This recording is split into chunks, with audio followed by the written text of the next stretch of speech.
आता शेतकऱ्यांना 6,000 रुपये देतात, 12,000 रुपये देतात। आमचे लोंढे साहेब गर्दीत गेले, पाकिट मारलं। पाकिट मारणाऱ्याने उघडून बघितलं, लोंढे साहेबांचा फोटो आहे, एवढा चांगला चेहरा असणाऱ्या माणसाचा खिसा कापला। गर्दीत खिसा कापणाऱ्यालाही वाईट वाटलं, अरे काय झालं हे, नाही म्हटले आपण त्याचं पाकिट दिलं पाहिजे। बघितलं तर 10,000 रुपये पाकिटात होते, खिशात वॉलेटमध्ये। 7,000 रुपये तो खिशात काढून ठेवतो, 3,000 रुपये परत ठेवतो आणि हळूच परत पळत जातो आणि लोंढे साहेब म्हणतो, अभी अभी गिरा था आपका पाकिट, ये लीजिए साहब। लोंढे साहेबांना वाटतं की तो पृथ्वीवरचा सगळ्यात निष्ठावंत प्रामाणिक माणूस आहे, यानं आपलं पाकिट परत आणून दिलं।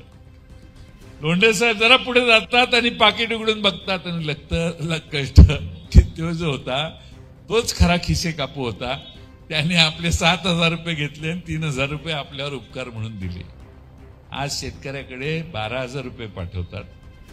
1,00,000 रुपयाचं शेतकऱ्याने खत घेतलं तर 18,000 रुपये तो जीएसटी भरतो, त्यातनं 6,000 रुपये आणि 9,000 रुपये हे मागं पाठवतात। या असा धंदा या देशात चाललाय। विजेचे दर वाढले, उगाच वाढले नाहीत। या महाराष्ट्रामध्ये खाजगी कंपन्यांची धन करण्यासाठी, खाजगी कंपन्यांना चढ्या दराने वीज बिल आकारण्यासाठी ही व्यवस्था नव्याने निर्माण केलेली आहे।